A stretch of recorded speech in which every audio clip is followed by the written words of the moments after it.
दूसरे सूत्र में कहते हैं महोदधिरिवाहम स प्रपंचो वीच सन्निभा। ये जो प्रपंच है माने ये जो संसार है ये बीची कहते हैं तरंग को। मैं महासमुद्र हूं, क्या अगाध समुद्र हूं, और ये जो प्रपंच है संसार ये किसके समान है? बोले बीच सन्निभा। बीची माने तरंग के समान। ऐसा ज्ञान अगर हो जाए हाँ, तो फिर कौन किसका ग्रहण और किसका त्याग? ना किसी का ग्रहण है ना किसी का त्याग। भाई समुद्र में तरंगें उठी तो वो तरंग समुद्र की हैं कि बाहर की हैं? समुद्र की हैं। तो आप उससे उनका त्याग करे या न करे तो एक समान है, क्योंकि तरंगें उठेंगी और जल में लीन हो जाना है। तो संसार तुम्हारे से प्रकट हुआ है, अब संसार तुमसे प्रकट हुआ तो वो तुम्हारा स्वरूप ही है। तो अब उसमें तुम्हें त्याग क्या करना है और संग्रह क्या करना है? तुमको न तुम्हारे लिए कोई त्याग है और न कोई संग्रह है। ऐसा अगर तुम मान लेते हो, ऐसा अगर तुम, तो जीवन मुक्त हो। क्या? जैसा पहले बताया गया कि भाई मैं अनंत आकाश हूं और जगत घट के समान है, तो घट और आकाश में फिर भी थोड़ी सी भिन्नता नजर आ रही है। तो दूसरा उदाहरण दे दिया कि मैं अगाध समुद्र हूं और संसार तरंग है, और समीपता दिखा दी। आकाश और घट में तो थोड़ा सा भेद है, थोड़ी दूरी है, नहीं? लेकिन समुद्र और तरंग में क्या दूरी है? नहीं? तुम अगर समुद्र हो तो संसार तुम्हारी तरंग है। तरंग बोलो कितने बड़े होते, कहाँ एक एक कमरे के लिए, कहाँ एक एक आश्रम के लिए, क्या कहाँ थोड़ा सा बैंक बैलेंस बढ़ाने के लिए कितने हम परेशान होते हैं। लेकिन शास्त्र कहते हैं कि तू अनंत आकाश है, तू आनंद का अनंत समुद्र है, और ये सारा संसार उस आनंद समुद्र की तरंग है। तरंग है। तुझे क्या चाहिए? बोले खाली सोच लेने से क्या बनेगा? अरे बाबा, ये काम सोचने से भी होने वाला है, करने से नहीं होगा। ये तो केवल बाहर का काम सोचने से नहीं होता, करने से होता है।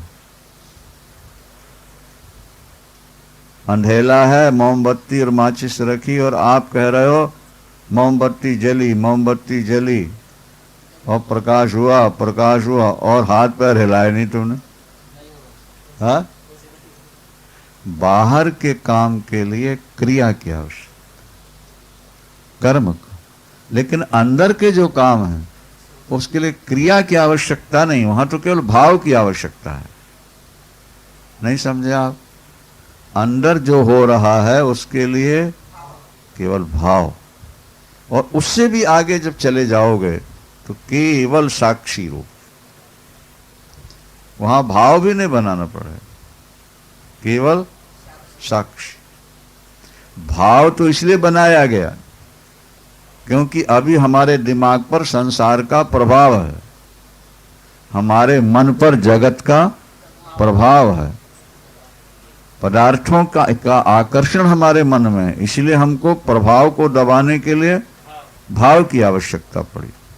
और जब प्रभाव खत्म हो गया संसार का, केवल भाव भाव अंदर रह गया, तो आगे चल के भाव को भी त्याग देना है, क्योंकि भाव भी एक उपाधि है, भाव भी एक। नहीं समझ में आई बात? अभी समझने में समय लगेगा। भाव क्या है? ये जैसे समुद्र में एक तरंग उठती है, इसी तरह आपके अंदर एक भाव उठता है। तो भाव उठा ना, नहीं समझ में आई बात? और तुम शांत निर्विकार शांत स्वरूप हो, तो वहां तरंग की क्या जरूरत है? तो भाव तो एक तरंग है, नहीं समझे आप? एक स्थिति ऐसी आ जाएगी जहां भाव की भी आवश्यकता, जैसे भगवान का ध्यान करने के लिए तो भाव बनाना पड़ता है आपको। भाव की आवश्यकता है कि नहीं? बोलिए। बिना भाव के चिंतन हो ही नहीं सकता। लेकिन आत्मा का चिंतन करने के लिए आपको भाव बनाना पड़ा क्या? कभी आपने बैठ करके ध्यान किया कि मैं हूं, मैं हूं? वहां भाव की आवश्यकता है ही नहीं, क्योंकि वो परोक्ष नहीं है, वो तो अपरोक्ष है, प्रत्यक्ष ही है, आपके अनुभव में आ ही रहा है। इसलिए वहां अनुभव रूपी वृत्ति उठाने की जरूरत नहीं पड़ती है। आत्मा से भिन्न पदार्थों के लिए पहले भाव की जरूरत है, फिर क्रिया की जरूरत है। तो पहले तो क्रिया से हटो, और क्रिया से हटके भाव में आ जाओ। नहीं, क्रिया से हटके, जैसे इस समय आप बैठे हैं यहां, तो क्रिया कर रहे हैं कि भाव बना रहे हैं? भाव बना रहे हैं। क्रिया तो घर में है, कर्म तो घर में करोगे, यहां के तो भाव बनाते हो। और भाव बनते बनते जब वो स्वभाव बन जाएगा, तो फिर वहां क्रिया की भाव की भी जरूरत नहीं रह जाएगी, वहां से भाव भी निकल जाएगा। क्या? जगत का प्रभाव हटाने के लिए दिमाग से भगवान के भजन का भाव बनाना पड़ता है। और भाव भाव भाव जब वो एकदम आपका स्वभाव बन गया, तो फिर आगे भाव की भी जरूरत नहीं रहेगी, फिर तो अपना स्वरूप हो जाएगा। जैसे जैसे भाव में क्रिया छूट गई, जहां भाव बना वहां छूट गई ना, तो भाव बना, बना माने कृत्रिम हो गया ना। ये भाव बनाया ना आपने, तो एक कृत्रिम हो गया। वो भाव बनते बनते वो हो जाए आगे चल के स्वभाव, तो फिर वहां भाव की जरूरत नहीं रह जाएगी, वो तो स्वयं उसकी अनुभूति होती रहेगी ऑटोमेटिक। फिर वहां भाव भी छूट जाता है। जैसे आगे कहा गया कि एक दिन गुरु भी छूट जाएगा, और तेरे इष्ट देवता भी छूट जाएंगे। अपने आत्मलोक में तो अकेले ही जाएगा, अकेले ही प्रवेश करना है तेरे। भाई रथवान जो होता है, वो रथ पर राजा को लेके गया घुमाने के लिए जंगल, और जब लौटा, बॉडीगार्ड भी रहते हैं, कमांडो वगैरह होते हैं। अब वो अपने घूम घाम के जब लौटा, तो कमांडो, बॉडीगार्ड और अंगरक्षक सब चारों तरफ हैं। लेकिन जैसे वो गेट से अंदर घुसने लगा, तो कमांडो और बॉडीगार्ड सब बोलो बाहर हो गए ना। थोड़ा और आगे चला तो मंत्री भी उतर गए, और आगे चले तो सारथी उतरा, मालिक उतरा। सारथी ने ले जाकर के रथ गैरेज में, घोड़े घुड़साल में खड़े कर दिए। अब अंतःपुर में जाना है तो अकेला राजा ही जाएगा, वहां दूसरा नहीं जा सकता। शयन कक्ष में जाना है ना उसको, वहां कौन जाएगा साथ? वहां तो अकेले ही जाना है। तो संसार में आपके अंगरक्षक, इष्ट मित्र नहीं, आपका शरीर रूपी रथ, इंद्रिय रूपी घोड़े, आपके मंत्री रूपी मन, बुद्धि, ये सब पीछे रह जाएंगे। अंत में आत्मदेव राजा को, आत्मरूपी राजा को अपने स्वरूप रूपी शयन कक्ष में अकेले ही प्रवेश करना होगा। इसलिए कहा गया कि वहां गुरु भी छूट जाएगा। क्या? भाई नौका तो किनारे लगा देगी, घर तो अकेले ही जाना होगा। सच्चिदानंद कि नौका घर तक जाएगी आपके। कार भी आपकी है, आप कार से आए हो दिल्ली से, तो कार गुरुजी के कमरे तक आ गई क्या? यहां तो अकेले आना होगा, कार तो वहां खड़ी रह जाएगी। जितने साधन हैं अंत में वो पीछे रह जाएंगे, छूट जाएंगे। कर्म छूटा, भाव छूटा, स्वभाव छूटा, स्वरूप में आकर के स्थित हो गए। ठीक समझ में आया? अच्छा, पहला उदाहरण था आकाश और घड़े का, और दूसरा उदाहरण था, बोलो, जल, समुद्र और लहर का। तो घट और आकाश की अपेक्षा समुद्र और लहर और पास अंतरंग हो गई नहीं। इससे आगे चले तो फिर उन्होंने रस्सी और सर्प का उदाहरण दे दिया। उसका मतलब कि रस्सी में सर्प है नहीं, भासता है। इसी तरह तुम जो कह रहे हो कि घड़े की तरह आकाश और तरंग की तरह आकाश, ये भी केवल भासते हैं, है कुछ नहीं, केवल आत्मा ही आत्मा। इसलिए 3 उदाहरण उन्होंने क्रमशः दे दिए। सच्चिदानंद। नहीं समझ में आई बात? अहम सशुक्ति शंकाशो रूप्यवद विश्व कल्पना इति ज्ञान तथेतस्य न त्यागो न ग्रहो लय। मैं तो हूं सीपी, हाँ, मैं हूं सीपी, और विश्व है चांदी की चमक। सीपी में चांदी का भ्रम हुआ कि नहीं हुआ? बोलो। सीपी पड़ी थी, सूर्य किरण पड़ी तो वो चमकी, तो ऐसा लगा चांदी है। तो चांदी है नहीं ना, केवल सीपी में चांदी भास रही है। तो जनक कहते हैं कि गुरुदेव, मैं तो सीपी हूं, और ये संसार मुझ में भासने वाला ही चांदी जैसा है नहीं, पर भास रहा है ही नहीं संसार। सीपी में चांदी होती है कि केवल भासती है? होती नहीं। तो ये संसार है ही नहीं। आगे एक बड़ा अच्छा श्लोक मिलता है, न निरोधो न चोत्पत्ति न बद्धो न साधका। क्या? न जिज्ञासु न मुमुक्ष, एक वही परमार्थता। जो परम तत्व है वो क्या है? वो तो ये कहता है कि संसार पैदा हुआ ही नहीं। क्या? संसार हुआ ही नहीं। इसलिए मन के निरोध की भी आवश्यकता नहीं है। यहां कोई बद्ध नहीं है, कोई साधक नहीं है, कोई मुमुक्षु नहीं है। यहां तो केवल परम तत्व ही तत्व है। ना कछ हुआ न है कछु, ना कछु हुआ न है कछु, ना कछु होवन हार, सपने का दीदार है अपने आप विचार। सपने का दीदार है अपने आप। ना कछ हुआ न है कछु, ना कछु होवन हार, सपने का दीदार है अपने आप विचार। अरे स्वप्न में जो कुछ हुआ वो कुछ था क्या? है क्या? वो अपने आप था। कामों का निद्रा स्वप्न के चक्कर में आके और अपनी जिस स्वप्न की दुनिया फैला बैठा, और जब अपने स्वरूप में आया तो कुछ था ही नहीं हुआ। जब तक हम अज्ञान से भटकते रहे बाहर, तब तक हमको तीर्थ दिखे, व्रत दिखे, देवता दिखे, साधु संत महंत पापी पुण्यात्मा दिखते। जब अपने स्वरूप में आके बैठ गए तो कुछ भी नहीं था। ये बात सही है, लेकिन अपने को वो समझ में नहीं आ रही।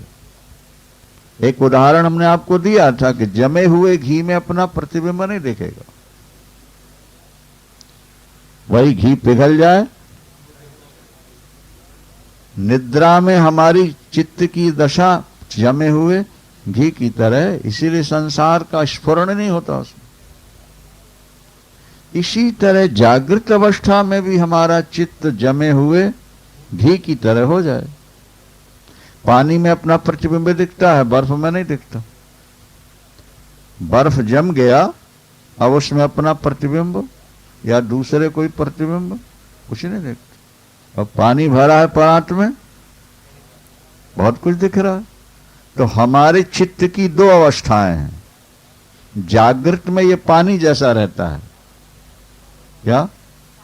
जागृत और स्वप्न में, जागृत और ये पानी जैसा रहता है, और सुषुप्ति और समाधि में जमे हुए बर्फ की तरह, घी की तरह होता है।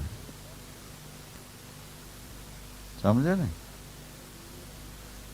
जैसे जमे हुए घी में, जमे हुए पानी में प्रतिबिंब नहीं पड़ता, इसी तरह जब समाधि अवस्था में हम गए अपने आप में, बस इतने ध्यान रखना है आपको कि नींद आने ना पाए।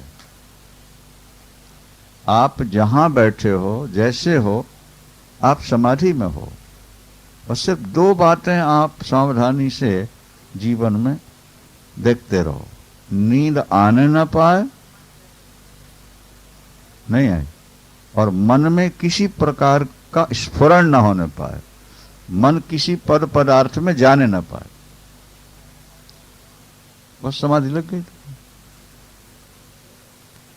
यद्यपि कठिन तो है, क्योंकि अंदर वासना बहुत भरी पड़ी है, और वो वासना तुम्हारे मन को खींच के पदार्थों तक ले जाती है। तुम मन को भेजना नहीं चाहते, तुम चाहते हो कि हमारा मन हमारे अंदर बैठे, पर समस्या है कि अंदर वासनाएं तो पहले से भर रखी हैं तुमने, और जब मन अंदर जाता है तो फाइलें फाइलें दिखती हैं उसको, फिर वो फाइलें खोल कर देखता है, अरे ये काम जरूरी है, तो वो चला जाता है। तुम तो देखते ही रहेगा उसको, कहाँ गया कहाँ गया, बोले साहब जरूरी काम था इसलिए चला गया था। नौकर को मालिक ने कोई काम कहा, क्या ये काम जरूरी है, नोट कर ले, उसने नोट कर लिया, फिर दूसरे कामों में वो भूल गया, और दूसरे काम करते करते जब वो कमरे में आया और डायरी देखी, अरे ये काम तो बहुत जरूरी था, साहब ने लिखाया हुआ था, तो वो चुपके से वहां से भाग गया। और मालिक आवाज दे रहा है, अरे कहाँ गया, मर गया, तू सुनता नहीं क्या? लेकिन वो तो हो तब तो बोले, वो तो गया अभी काम से, लौट क्या लगे डांटने, तू कहाँ चला गया था बिना पूछे? साहब आपने वो काम बताया था और इन कामों में वो भूल गया था, तो मैंने सोचा चुपके से जाके जल्दी से करके आ जाऊं, इसलिए मैं भाग गया था। हमारा मन भी ठीक इसी तरह का है। हमने बहुत सारे काम मन को दे रखे कि ये जरूरी है, तुझे करना है, उसका चिंतन भी करना है, उससे प्यार भी करना है, ये वस्तु भी लाना है, यहाँ वो करना है, ये तेरी अपनी ड्यूटी है मणिराम, जरा ध्यान रखना। जी हाँ साहब, ध्यान रखूंगा। अब जब आपने कहा ध्यान करेंगे हम, तो ध्यान करेंगे मतलब इंद्रियों से कोई काम नहीं लेना। तो मणिराम अपने कमरे में गए, और जब कमरे में गए और फाइल देखी, अरे इतने सारे काम अभी पड़े हैं करने को, चलो अब इंद्रियों से छुट्टी मिली तो ये काम कर लूं, तो वो उन कामों को लेकर के भाग जाता है। तुम ढूंढते फिरते, आवाज देते रहते, मन कहाँ गया कहाँ गया कहाँ गया, वो चुपके से भाग गया। सच्चिदानंद, नहीं समझ में आई बात? तो मन इसीलिए भागता है कि आप उसको पहले ड्यूटी लगा के रखते हो कि आपको ये करना है। तो जब तक वो इंद्रियों के व्यापार में उलझा है, तब तक वो बेचारा कर नहीं पाया। कई लोग कहते हैं ना, बोले महाराज जब भजन करने बैठो तो गड़े मुर्दे उखड़ने लगते हैं। ये आम प्रश्न होता है। जो बातें जागृत अवस्था में काम करते धरते याद ना आए, वो कब याद आती हैं? हाँ, जब ध्यान में पूजा में बैठो तो फिर वो देखो, उसका रहस्य अपन समझ नहीं पाए। रहस्य यही है कि मन को हमने दो तरह की ड्यूटी दे रखी है, कुछ अंदर की और कुछ बाहर की। हमने किसी का प्यार से चिंतन किया तो वो चित्र हमारे अंदर बन गया, किसी वस्तु को पाने की हमारे मन में तीव्र लालसा हुई तो वो चित्र हमारे अंदर बन गया। बहुत से संस्कार ऐसे हैं जो अंदर हम भरते रहते हैं। ये कंप्यूटर क्या है? यही तो है, हमारा मन ही तो कंप्यूटर है। कंप्यूटर के अंदर 2.5 लाख प्रश्नों का उत्तर आ जाता है। क्या समझे आप? ठीक है, गलत है? आप भरते जाओ और फिर जब बटन दबाओगे, जिस प्रश्न का बटन दबाओगे वो उत्तर आएगा।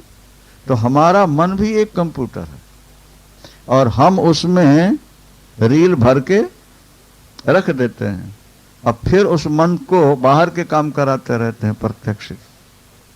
जब कभी हम भजन में बैठे तो मणि राम ने सोचा कि बाहर का काम तो बंद हो गया, क्योंकि अब वो भगत जी देवी जी भजन में बैठ गई हैं, तो चलो अब अंदर की फाइल अपन देख लें जरा कैसी है। वो जो अंदर की देखी, अरे अरे अरे इसमें तो हजारों काम जरूरी पड़े हैं। बस वो एक एक काम के लिए बस। फिर हम कहते रहे मणि राम तू कहाँ चला गया था, हम तो तेरे को अंदर बैठाल रहे थे। उसने कहा साहब जरूरी काम पड़े हुए थे, आप ही के दिए हुए हैं, ये करना। मन चंचल नहीं है, मन को हमने चंचल बनाया है। ये बात बुद्धि में बैठालने की होती है। हम दोष मन को देते हैं। हमने अपने मन को कह रखा है खबरदार गोमांस कभी नहीं खाना है, चिंतन भी नहीं करना है, ये हमारे धर्म के खिलाफ है, तो सावधान, हमको कभी शराब नहीं पीनी है, ये हमारे ब्राह्मणत्व के खिलाफ है, ये हमारी वैष्णवता के विरुद्ध है। अगर तू कभी भी उसका चिंतन करे तो कभी जाता है मन वहां? बोलो, आपका मन जाता वही है आपने जिसे कभी चाहा है। जो चाहा है मन वहां जाता है। तो मन स्वयं बिगड़ा हुआ है कि आपने बिगाड़ा है उसको? तो आपने बिगाड़ा तो आप सुधारो फिर उसको। तो कैसे सुधरेगा? बोले जैसे इस समय सुधार रहे वैसे सुधरेगा। बार बार इसको सुनवाओ, बार बार सत्संग कराओ, पूजन पाठ कराओ, महापुरुषों के वचन सुनवाओ और कुसंग से बचकर रहो, और जो सुनाया जाए उस पर थोड़ा अमल करो। धीरे धीरे धीरे धीरे ये मन तुम्हारे वश में हो जाएगा, तुम्हारी फाइलें सब जल जाएंगी।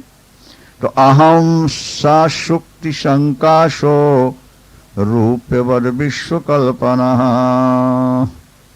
क्या इति ज्ञानम तथैतस्य न त्यागो न ग्रहो लयः। क्या? मैं तो सिप्पी हूं और मुझ में दिखने वाला ये जगत, बोलो, चांदी है। चांदी तो है ही नहीं वहां, चांदी जैसी भास रही। तो मुझ अनंत अखंड शुद्ध चैतन्य आत्मा में बोध रूप में ये जगत चांदी की तरह भास रहा है, और मन में ज्ञान ना हो तो उसको पाने के लिए हम दौड़ पड़ते हैं। सीता जी ने राम जी को दौड़ा ही दिया था कि सोने का मृग है ले आओ। था नहीं, अंदर से तो वो राक्षस था, लेकिन ऊपर से सोने का मृग दिख रहा था। तो हमारी बुद्धि भी तो सीता है, ये भी तो संसार के चाक चिक्क को देख के, चमक दमक को देख के, और कहती है कि इसको ले आओ ले आओ ले आओ। हमारी बुद्धि की मांग तो बराबर चलती रहती है, और वही सब कंप्यूटर में भरते रहते हैं, तो बाद में दिखते रहते हैं। अंतिम सूत्र में ये कह रहे हैं क्या? अहम वा सर्वभूतेषु सर्वभूतान्यथो मयि इति ज्ञानम तथैतस्य न त्यागो न ग्रहो लयः। सर्वभूतेषु अहम, समस्त प्राणियों में मैं ही रह रहा हूं, और सर्वभूतानि मयि, मुझ में समस्त प्राणी रह रहे हैं। मैं सबके अंदर हूं और सब मेरे अंदर हैं। मैं सब में हूं और सब मेरे में है। ऐसा अगर ज्ञान हो जाए तो ना तो कुछ ग्रहण करने को है और ना कुछ त्यागने को लिए। लय मोक्ष, हम तो मुक्त हो गए, जीवन मुक्ति। हमारी तमन्नाओं ने हमको, बोलो, हमारी तमन्नाओं ने हमको अंधा बना दिया, वरना हम खुद खुदा होते। वरना हम खुद खुदा होते। हमें खुदा बनने में कुछ देर नहीं लगती। ब्राह्मण को इंसान बनने में कितनी देर लगेगी, बोलो? अरे भाई, हम ब्राह्मण हैं, लेकिन हमें मनुष्य बनने में कितनी देर लगेगी? मनुष्य तो हम है ही हैं, मूल रूप में तो हम मनुष्य ही हैं। जाति तो ऊपर से चढ़ी हुई है ना। क्या? आश्रम तो ऊपर से आरोप है। विद्वान तो ये विद्वत्ता तो ऊपर से आई हुई चीज है, बाकी मनुष्य तो हम हैं ही हैं। जैसे ब्राह्मण को, क्षत्रिय को मनुष्य बनने में कोई देर नहीं, मनुष्य कहलाने में कोई विलंब नहीं है, मनुष्य तो वो है ही है। इसी तरह से मुक्ति तो हमारा स्वरूप ही है। बस ग्राही और त्याज्य, ये दो चीजें दिमाग से निकल जाए तो हम जहां हैं वहीं के वहीं ब्रह्म है, मोक्ष है।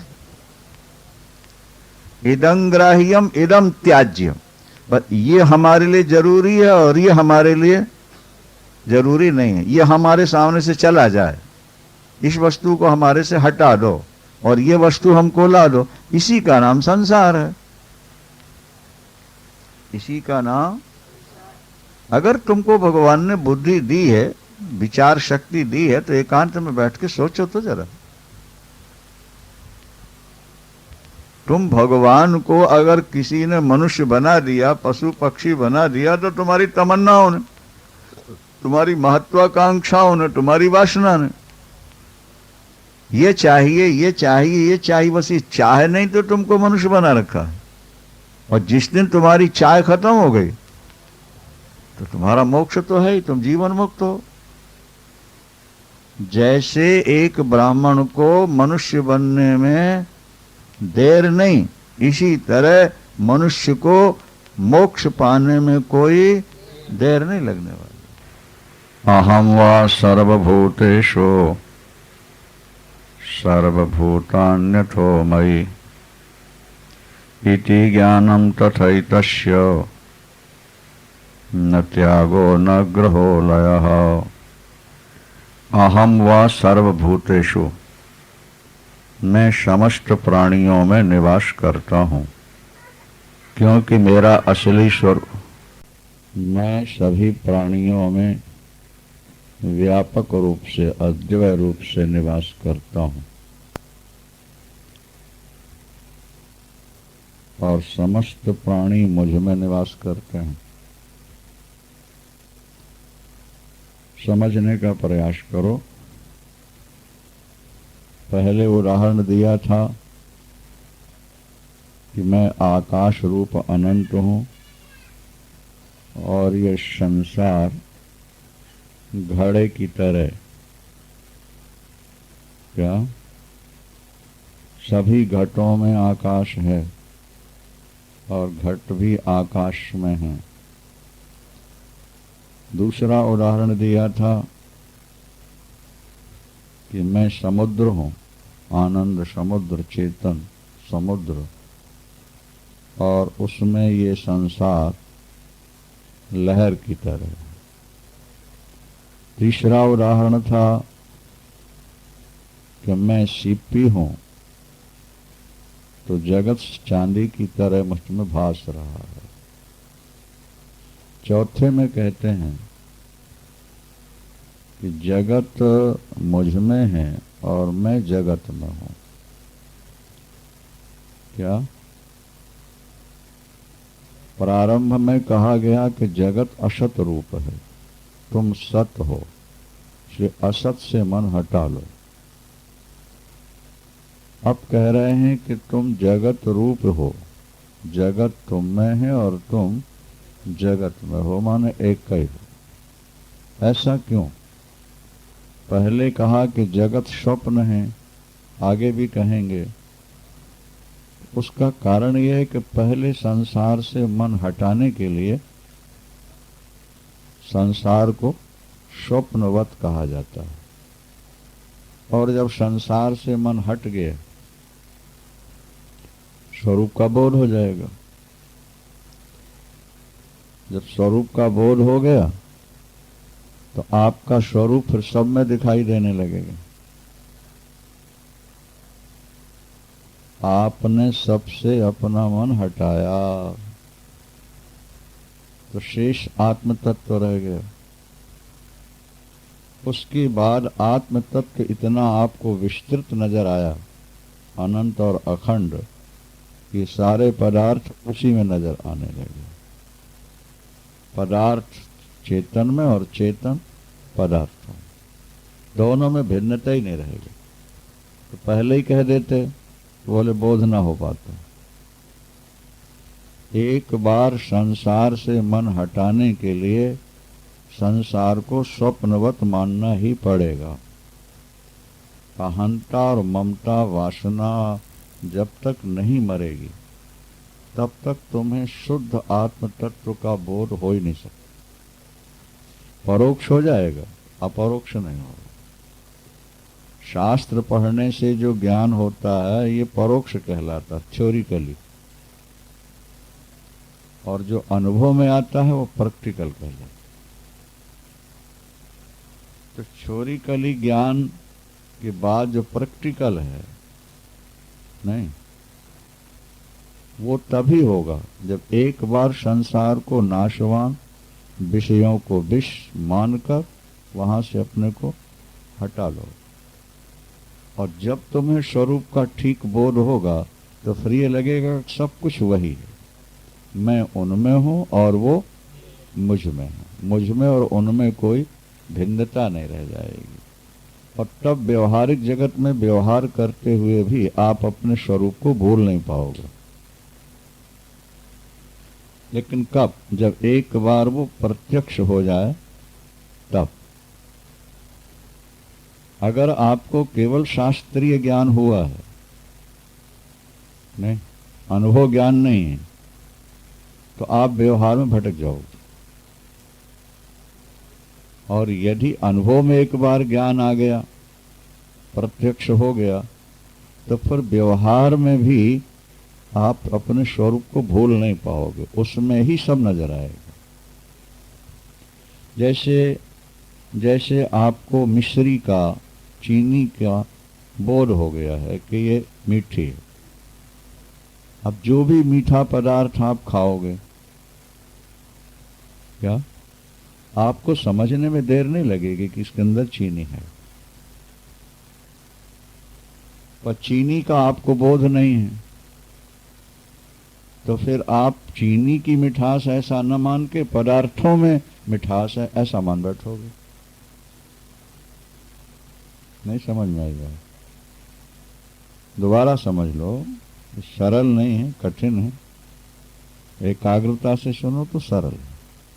किसी व्यक्ति को चीनी का बोध नहीं है, ठीक है, अब उसको बेसन के लड्डू खिलाए गए,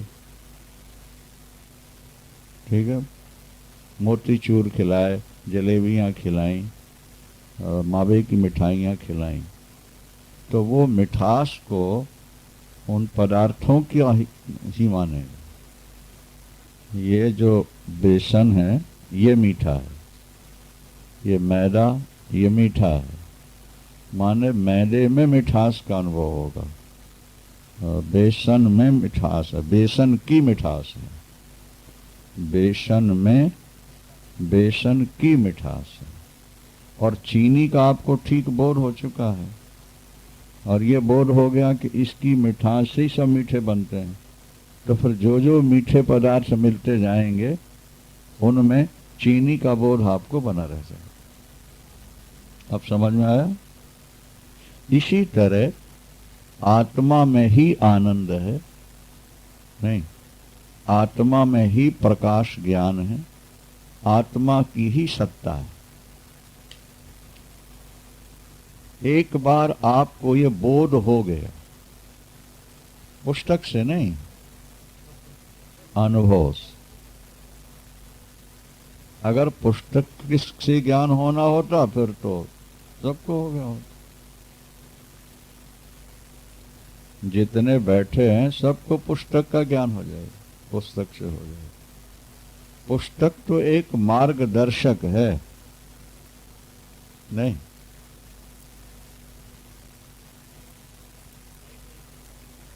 हाँ, माधवा राधे।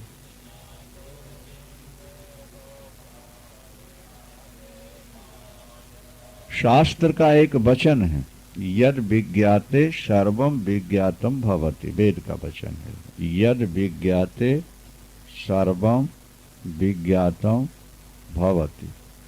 जिस एक को जान लेने के बाद सब जाना जाता है, और सबको जानने के बाद भी जिसका ज्ञान नहीं होता उस पर विचार करना। उदाहरण के तौर पर आपको प्लास्टिक का ठीक ठीक ज्ञान हो चुका है, तो प्लास्टिक से जितने पदार्थ बनते जाएंगे या बने होंगे आपको उन सब का ज्ञान हो गया। प्लास्टिक का बोध है तो उससे बने समस्त पदार्थों का ज्ञान आपको हो गया। और एक एक प्लास्टिक की चीज आप देखते रहोगे तो भी आपको पूरे प्लास्टिक का बोध नहीं होने पाएगा पूर्ण रूप से, ठीक है? तो आत्मसत्ता से जगत बनता है, आत्मसत्ता से ही जगत सत्तावान भाषित होता है, आत्मज्ञान से ही जगत को थोड़ा सा ज्ञान प्रकाश मिला है, आत्मा के आनंद से ही जगत को आनंद का बिंदु मिला है, नहीं? उस आनंद का पहले प्रत्यक्ष की तरह अनुभव कर लो। अनुभव हो गया कि आनंद मात्रम ब्रह्म, आनंद मात्र जो है वो क्या? इसलिए विषयानंद को भी ब्रह्मानंद माना है शास्त्रों ने। और गीता में भी भगवान ने कहा है, धर्मा विरुद्धो भूतेषु कामोष्मि भरतर्षभ। जो धर्म के अविरुद्ध है, जो धर्म के विरुद्ध है वो नहीं। और नहीं तो लोग इसी तरह से सब गलत काम में फंस जाएंगे फिर व्यभिचार में। इसलिए भगवान ने कहा धर्म के अविरुद्ध मर्यादित जो काम है वो मेरा रूप है, भगवान ने कहा, क्योंकि उसके माध्यम से ही सृष्टि होती है, उसी से सब कुछ चल रहा है। भाई हमारा आपका शरीर ना होता और हमारे अंदर ज्ञान ना आया होता तो आज हमें इसका बोध कैसे होता? तो हमारे आपके शरीर का निर्माता कौन है? काम है। काम के बिना तो हम होते ही नहीं। अब उसका सदुपयोग या दुरुपयोग ये तो व्यक्ति के हाथ में है। इसलिए शास्त्रों ने भी ये बात कही कि यदि व्यक्ति अपनी ही पत्नी में संतुष्ट है, यदि नारी अपने ही पति में संतुष्ट है तो उसको ब्रह्म का बोध हो जाएगा। जब काम स्वच्छंद हो जाता है, स्वतंत्र हो जाता है और चाहे जिससे जुड़ता है तो फिर ब्रह्म का बोध नहीं होता, ये बादल छाए रहते। इसीलिए कि अनेकों से नाता जोड़ने में वासना मरती नहीं बल्कि वो नवीन बनी रहती है। और मर्यादा में रहेगी तो पत्नी को थोड़े दिन के बाद पति से घृणा हो जाएगी, और पति को भी कुछ समय बाद पत्नी से वो रस नहीं रह जाएगा ना, वो चिंतन नहीं रह जाएगा। जैसे भूख लगी रोटी खा ली, रोटी का चिंतन थोड़े होता है। लेकिन नए नए से नाता जोड़ोगे तो उसका चिंतन बराबर नए की तरह होता रहेगा। तुम 40 साल के हो गए और तुम्हारा किसी से प्यार हो गया तो उसका चिंतन ऐसे ही होगा जैसे शादी के बाद पति का हो रहा था। या पत्नी का हो रहा था। तो नए नए से प्यार करने वाले जो होते हैं उनका मन हमेशा संसार में घूमता रहता है, वो चाहें भी तो ईश्वर का चिंतन नहीं कर सकते। इसलिए काम जो है अगर वो धर्म के अविरुद्ध है, विरुद्ध नहीं, धर्म के अविरुद्ध है, एक सीमा में है, इसलिए शास्त्रों ने ये भी कहा कि एक नारी सदा ब्रह्मचारी, एक नारी सदा ब्रह्मचारी। सारी विधियां शास्त्रों ने लिखी हैं। गृहस्थ जीवन में काम का उपयोग करें तो कब करें ये भी लिखा है, क्या और किस ढंग से हो ये भी लिखा हुआ है। और वो ढंग हम अपना लें तो हम ब्रह्मचारी के ब्रह्मचारी हैं और हम ईश्वर को पा सकते हैं, क्योंकि अनेक सदगृहस्थों ने ईश्वर का, आत्मा का साक्षात्कार किया है। मदाल शाह को साक्षात्कार हुआ कि नहीं हुआ, चौड़ाला को हुआ कि नहीं हुआ, क्या? और महर्षि वशिष्ठ को ज्ञान हुआ कि नहीं? तो वशिष्ठ विरक्त थे, सन्यासी थे कि गृहस्थ थे? जिन्होंने राम को योग वासिष्ठ सुनाई वो महर्षि वशिष्ठ गृहस्थ थे या सन्यासी थे? सन्यासी थे, गृहस्थ थे। उनके 100 पुत्र हुए, उनके बड़े पुत्र का नाम शक्ति है और शक्ति से पराशर हुए और पराशर से वेद व्यास हुए, वेद व्यास से सुखदेव हुए, उन्होंने भागवत सुनाई, यहाँ वेदांत भी उनका चला। तो गृहस्थ व्यक्ति को भी ज्ञान हो सकता है यदि वो अपनी मर्यादा में, क्या अपनी मर्यादा में रहे, वो अपने जीवन का लक्ष्य ही भोग न मान बैठे। गीता के 16वें अध्याय में भगवान ने कहा कामोपभोग परमा एता बदति निश्चिता। नास्तिक जो होते हैं उनसे पूछो जीवन का उद्देश्य क्या है, वह कहते हैं अर्थ संचय और कामोपभोग परमा। 4 पुरुषार्थ हैं, धर्म, अर्थ, काम और मोक्ष। वो 2 को छोड़ देते हैं। वो धर्म के बंधन में जीना नहीं चाहते और मुक्ति की उनकी कोई कामना नहीं, मुक्ति पर उनको विश्वास नहीं। वो तो कहते हैं जीवन मिला है 2 पुरुषार्थों के लिए। नास्तिक का फार्मूला है कि जीवन मिला है 2 पुरुषार्थों के लिए। कौन कौन? अन्यायनो अर्थ संचयान, न्याय से अगर न मिले धन तो लूट पाट, हत्या, हिंसा, जैसे मिले पैसा कमाओ। अन्यायनो अर्थ संचय, चाहे झूठ बोलना पड़े, सौगंध उठाना पड़े, नहीं, भले ही नरक जाएं लेकिन पैसा मिले। और जब पैसा मिला तो फिर सुरा, फिर सुंदरी। देवताओं को ब्रह्म ज्ञान नहीं होता, देवताओं को ब्रह्म ज्ञान नहीं होता। देवताओं को भगवान का दर्शन भी जल्दी नहीं होता, होता भी है ना, तो जैसे पानी में अपना चित्र दिखता है हिलता हुआ, ऐसे उनको दिखता है हिलता हुआ। ब्रह्मलोक तक भगवान का जो दर्शन है, कहीं तो भगवान दिखते हैं जैसे स्वप्न में दृश्य बदलते हुए रहते, तो कहीं दिखते हैं जैसे चलते हो ना धूप में तो अपनी छाया दिखती है, लेकिन छाया में शक्ल स्पष्ट नहीं होती। और कहीं भगवान दिखते हैं हिलते हुए जल में, जैसे आपका प्रतिबिंब कटा छटा दिखता है। लेकिन मृत्युलोक में बोले जैसे दर्पण के अंदर अपना साफ स्वरूप एक एक रेखा नजर आ जाती है, इसी तरह मृत्युलोक में साफ स्पष्ट दर्शन है। अब प्रश्न हुआ कि उनको क्यों नहीं? तो बोले देवता जो हैं वो भी भोगवादी हैं, दैत्य तो हिंसक हैं, देवता अहिंसक हैं, लेकिन भोग दोनों के पीछे लगे हुए। क्या ये अन्याय से कमाते हैं वो विधि से जो प्राप्त हुआ है वो लेते हैं। ये हिंसा और लूटपाट पर विश्वास रखते हैं, वो ईमानदारी से प्राप्त पर विश्वास करते हैं। ये चाहे जिसकी बहू बेटी छीनते रहते हैं, वहां स्वर्ग में इसका बंधन है ही नहीं। अप्सराएं हैं, अमृत है, कल्प वृक्ष कामदेव में, तो चित्त उनका स्थिर नहीं रहता।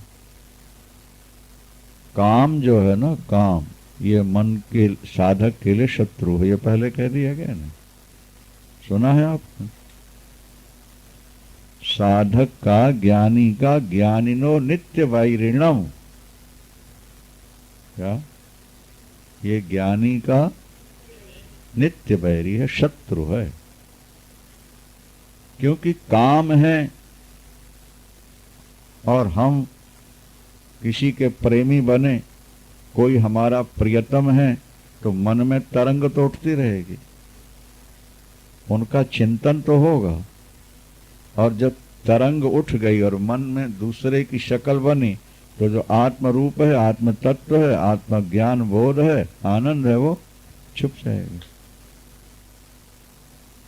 अब फिर जो आनंद मिलेगा तो लगेगा इनसे मिला है, जबकि आनंद मात्रम ब्रह्म हो, आनंद मात्र ब्रह्म है। कहीं से मिल रहा है, कैसे मिल रहा है?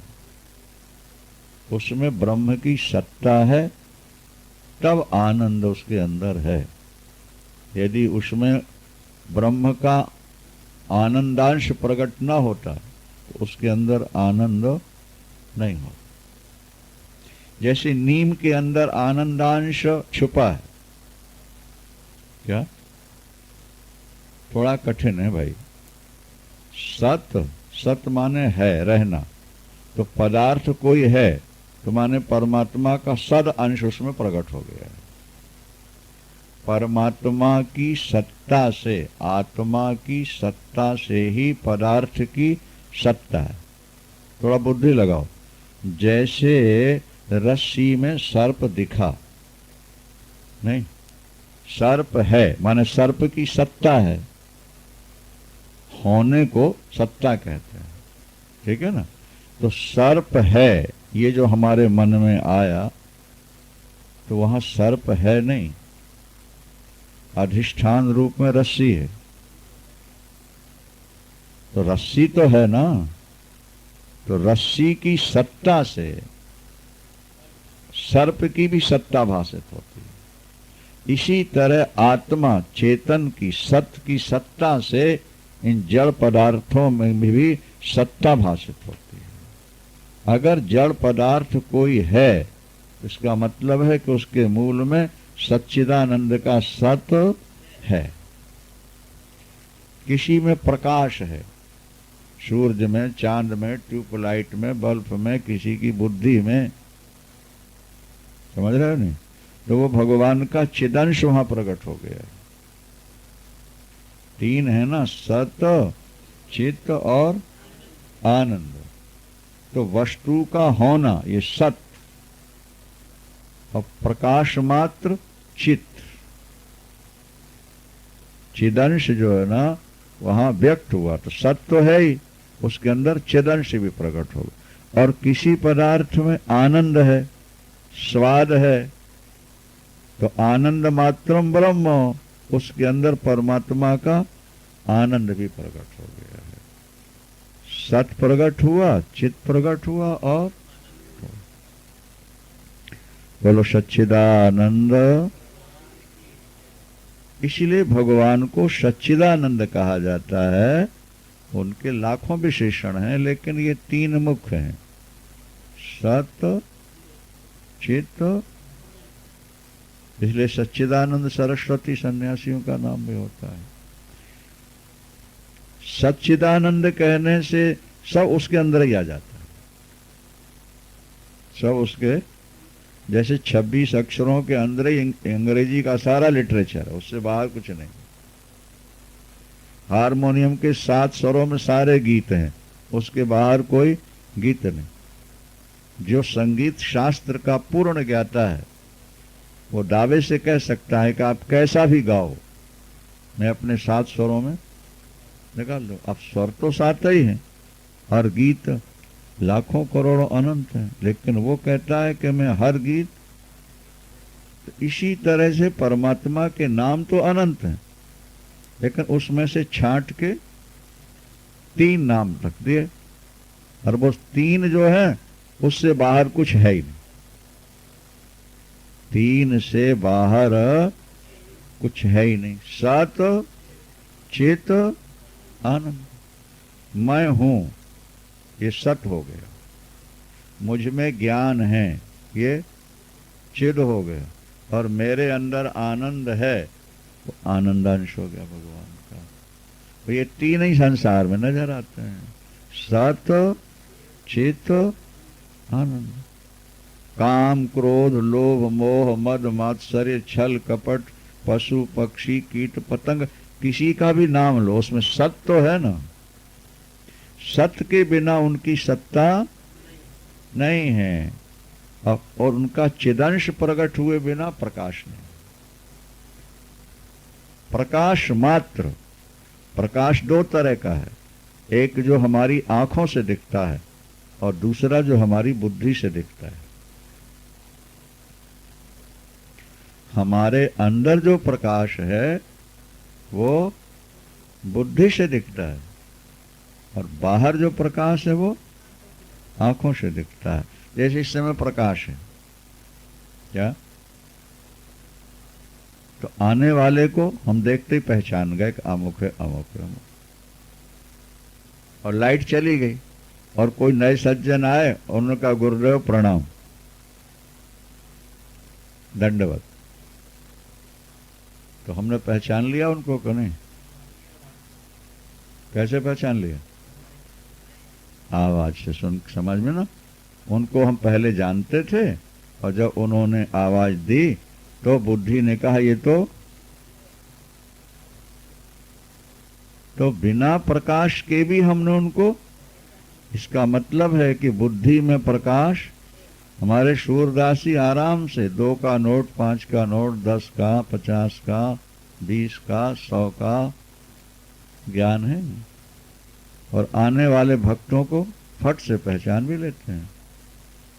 तो बाहर तो प्रकाश नहीं है, लेकिन बुद्धि में प्रकाश है, पर वो प्रकाश बाहर जैसा नहीं है, वो बोधगम्य है। बाहरी प्रकाश दृश्य है जो दिखता है, पर अंदर का प्रकाश बोध रूप होता है। किसी भी वस्तु का बोध हो जाना। 10 और 10 कितने होते हैं? ये बोध कैसे हो गया? अंदर के प्रकाश ने बता। नहीं, बुद्धि में प्रकाश होता है भाई, नहीं तो बुद्धि में प्रकाश ना हो तो सुनते रहे, पता कुछ नहीं लगेगा। प्रकाश दो तरह, अंदर बाहर। तो वो प्रकाश मात्र ईश्वर, चेतन। चित शब्द का अर्थ है चेतन, और चित शब्द का अर्थ है प्रकाश, क्योंकि जो चेतन होगा उसी में प्रकाश होगा। ठीक है। अच्छा, अब आया आनंद। तो जहां कहीं किसी भी वस्तु से आनंद मिल रहा है तो वो उन्हीं का, ये उन्हीं का है। जो पूर्ण ब्रह्म ज्ञानी हो जाते हैं, वो संसार में जब व्यवहार करते हैं तो सत्ता के रूप में, बुद्धि और प्रकाश के रूप में, और आनंद के रूप में उसी को मानते हैं। और फिर आसक्ति इनसे ना होके उनसे होती है। नहीं समझ में आ रही बात? जैसे बोतल में शराब ले आया कोई व्यक्ति और शराब पी रहा है, तो बोतल से शराब लेकर प्याली में डाल के पी रहा है, तो वो शराब को प्याली की मान रहा है, बोतल की मान रहा है कि रस की मानता है? वो किसी रस से बने हुए है, और वो मिलेगी कहाँ? मधुशाला। तो वो बोतल का ध्यान नहीं करता, प्याली का ध्यान नहीं करता, वो मधुशाला का ध्यान करता, जहां से ये मिलती है। बात समझ में आई कि नहीं आई आपको? हाँ। तो इसी तरह जब ब्रह्म ज्ञानी हो जाते हैं तो उनको जो आनंद मिला, जहां कहीं प्रकाश दिखा, सत्ता दिखी वो मान लेते हैं। तो जैसे प्याली से बॉटल से प्यार न करके वो मधुशाला से प्यार करता है, इसी तरह ब्रह्मज्ञानी जिस पदार्थ से सुख मिला उस पदार्थ का चिंतन नहीं करता, परमात्मा का चिंतन करता है। ये भी वही है, वहीं से आया। इसके लिए एक दृष्टांत हम दिया करते हैं, पहले भी दे चुके हैं, थोड़ा गहराई से समझना होगा। कारण कार्य को छोड़कर, कारण को छोड़कर कार्य नहीं रह सकता। कारण को छोड़कर कार्य, और कार्य को छोड़कर कारण रह जाएगा। पानी को छोड़कर बर्फ नहीं रह सकता, लेकिन बर्फ के बिना पानी रह सकता। कारण मतलब जिससे वस्तु बनती है, और कार्य मतलब जो वस्तु बनी है। बनी वस्तु को कार्य कहते हैं और जिससे बनती है उसको कारण। समझ में आ गया नहीं आया? तो कारण सदा कार्य के साथ है। कारण भी दो तरह के होते हैं, अभिन्न और निमित्त। अभिन्न और निमित्त। शास्त्रों में लंबी चर्चाएं हैं, कठिन कठिन है, इसलिए कि जिज्ञासु जब ध्यान से सुनेगा तो संसार का चिंतन छूट जाएगा, और सुनता रहेगा बार बार, जगत का चिंतन छूटता रहेगा तो जगत का ध्यान धीरे धीरे खत्म हो जाएगा। और एकाग्रता से सुनेगा तो अंदर के आनंद का अनुभव होने लगेगा, बात समझ में आने लगेगी, कहेगा आज की कथा में तो बड़ा आनंद आया, बड़ा आनंद आया। फिर उसके मन में धीरे धीरे ये बात बैठने लगेगी कि आनंद तो हमारे पास है, हम बाहर दौड़ते रहे खामखा। तो तुम्हारी वृत्ति केंद्रित हो, इसलिए थोड़ा कठिन बातें भी शास्त्रों ने कही। और अपन सोचते रहे इस पछड़े में कौन पड़े, अपन तो राम राम करेंगे, छुट्टी होगी वृंदावन। ठीक है, राम राम करोगे और हमेशा जपोगे तो कल्याण भी होगा, लेकिन तात्कालिक शांति नहीं मिलेगी, क्योंकि ज्ञान नहीं है। शांति तो ज्ञान में है। ज्ञानम लब्ध्वा परम शांतिम, गीता में भगवान ने घोषणा कर दी, ज्ञानम लब्ध्वा परम शांति। ज्ञान का शांति कहाँ मिलेगी? ज्ञान पाकर। अब तुम राम राम जप रहे हो, ज्ञान है नहीं तुम्हें, पद पदार्थों का चिंतन कर रहे हो, पद पदार्थ पाने के लिए तुम दौड़ रहे हो, सारी जिंदगी नाम जपा, सारी जिंदगी ठाकुर की पूजा की, क्या हुआ? बोले खाली के खाली है।